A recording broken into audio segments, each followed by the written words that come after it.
Welcome to அலமாரி கதைகள். தாகம் எடுத்தா எல்லாரும் என்ன பண்ணுவோம்? சொம்போ, வாட்டர் பாட்டிலோ, டம்ளரோ நிறைய தண்ணியை எடுத்து மடக்குன்னு குடிச்சிட்டு அடுத்த வேலையை பார்க்க போயிடுவோம். ஆனால் அங்கே தான் இருக்குது ட்விஸ்ட்டு. இன்னைக்கு எப்படி தண்ணி குடிக்கணும் அப்படிங்கிறத பற்றி தான் பேச போகிறோம். இப்போது காலங்காத்தால ஏஞ்சதும் தண்ணி குடிக்கணும் அப்படிங்கிற பழக்கம் அதிகமாயிட்டே வருது. பகல் நேரத்தில் நம்மளோட பாடியும் உள்ளே இருக்கிற ஆர்கான்ஸும் இயங்கிக்கிட்டே இருக்கிறதுனால அது ஹீட்டாக இருக்கும். அதுவே ராத்திரி நேரத்தில் நம்மளோட பாடிக்கு ரெஸ்ட் கொடுப்போம். அப்படி கூலாகி ரெஃப்ரெஷ் ஆகியிருக்கிற அந்த பாடி எப்படி தண்ணி கேட்கும்? இதுதான் நம்மளில் நிறைய பேருக்கு காலங்காத்தால தாகம் எடுக்காததுக்கான முக்கியமான காரணமாக இருக்குது. அந்த மாதிரி தாகம் இல்லாத நேரத்தில் தண்ணி குடிக்கிறது அப்படிங்கிறது நமக்கு தேவையில்லாத வீண் வேலை அப்படின்னு சொல்லலாம். எப்போ தாகம் இருக்கோ அப்போ மட்டும் தண்ணி குடித்தா போதும். அதுவும் நமக்கு ரொம்ப தாகமாக இருக்கும்போது ஏதாவது டீ குடிக்கலாம், காஃபி குடிக்கலாம், ஜூஸ் குடிக்கலாம் அப்படின்னு தோணும். நிறைய பேருக்கு தோணும். அப்படி தோணும் போது நாம் அந்த தப்பை செஞ்சிடவே கூடாது. தண்ணிக்கு பதிலாக ஜூஸோ டீ காஃபியோ குடிக்கக்கூடாது. தாகத்துக்கு தண்ணி தான் பொருத்தமானது. டேஸ்ட் இருக்கிற மற்ற ட்ரிங்க்ஸ் எல்லாமே உணவுப் பொருட்கள் அப்படின்னு சொல்லலாம்.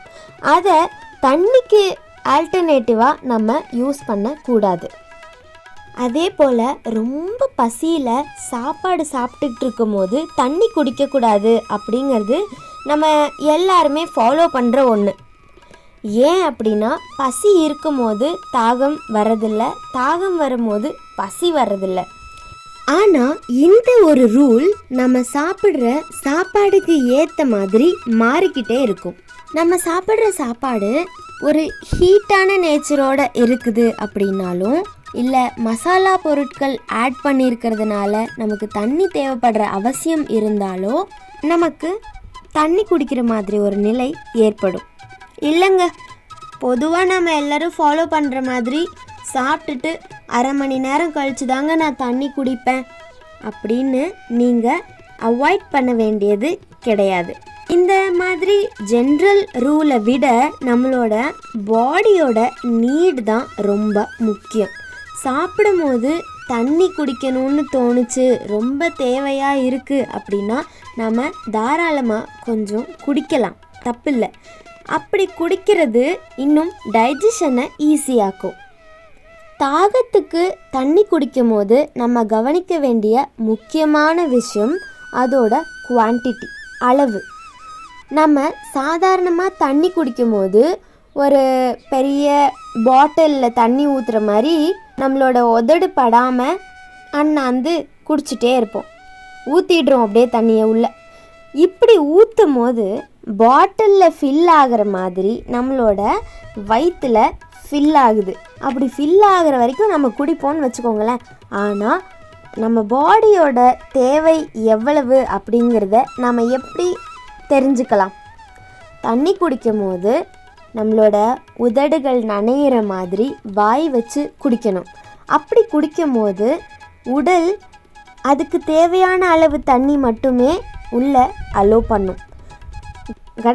கடன்னு உதடு படாமல் குடித்தா தேவைக்கு அதிகமாக நம்ம குடிக்கிற மாதிரி இருக்கும். இந்த மாதிரி தேவைக்கு அதிகமாக குடிக்கும் போது என்னென்ன பிரச்சனை வரும் அப்படிங்கிறத நான் ப்ரீவியஸ் வீடியோவில் போட்டிருக்கேன், போய் செக் பண்ணி பாருங்கள். அகத்தில் இருக்கிறது முகத்தில் தெரியும் அப்படின்னு சொல்லுவாங்க. சீன மரபு வழி மருத்துவங்களில் என்ன சொல்கிறாங்க அப்படின்னா, முகத்தில் இருக்கிற ஒவ்வொரு உறுப்புக்கும் ஒவ்வொரு உள்ளுறுப்போட லிங்க் இருக்குது அப்படின்னு சொல்கிறாங்க. அதோட அடிப்படையில் உதடுகள் மண்ணீரலோட வெளிப்புற உறுப்பாக கன்சிடர் பண்ணப்படுது. நம்ம உதட்டோட வடிவத்தை நம்ம வரைஞ்சோம் அப்படின்னா அது மண்ணீரலோட உருவத்தோட சிமிலராக இருக்கும்.